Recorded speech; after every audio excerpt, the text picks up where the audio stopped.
The U.S. government on February 17 established a policy for exports of military and commercial drones, including armed ones, and said it plans to work with other countries to shape global standards for the use of the controversial weapons systems.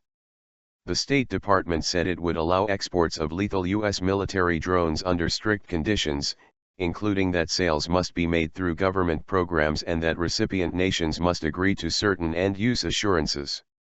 The policy, the details of which are classified, comes after a 2-year review amid growing demand from U.S. allies for the new breed of weapons that have played a key role in U.S. military action in Afghanistan, Iraq, and Yemen.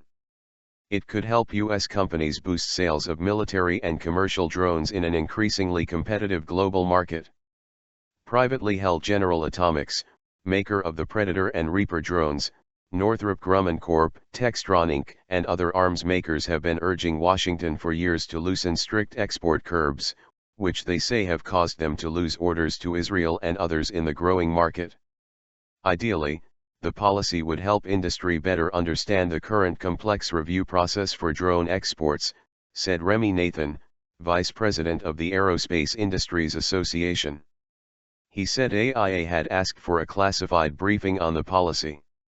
The shift came just days after U.S. aviation regulators proposed rules on Sunday that would lift some restrictions on drone use for commercial purposes, but would still limit activities such as inspections of pipelines.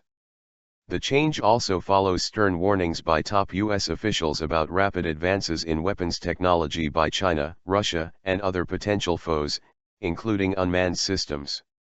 The new policy will make it easier for America's closest allies to buy armed drones, while maintaining stringent controls on the overall technology, U.S. officials said. Britain is the only country now flying armed U.S. drones, but France and Italy fly Reaper surveillance drones. A State Department official said previous requests for armed drones from Italy and Turkey would be reviewed in light of the new policy. Even sales of surveillance drones could help U.S. allies in the Middle East fight Islamic State militants. U.S. lawmakers are currently considering the sale of unarmed Predator drones to the United Arab Emirates, which has played a key role in airstrikes on Islamic State sites in recent weeks.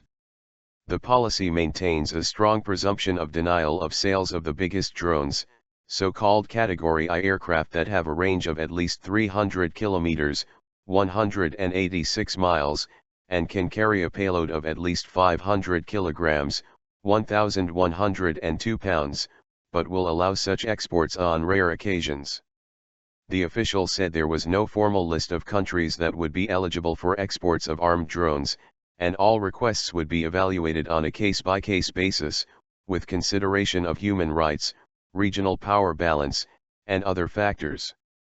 Sales of armed drones could boost Lockheed Martin Corp., which builds Hellfire missiles that are used by Predator and Reaper drones, but could also help companies like L3 Communications Holdings Inc. and Raytheon CO, which build sensors and simulators for the unmanned systems.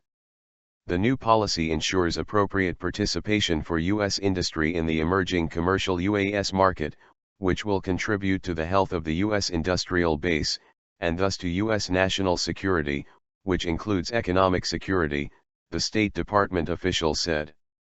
Under the policy, buyers of military drones will have to agree to strict conditions, including adherence to international law, and a ban on using the drones for unlawful surveillance or to crack down on their domestic populations.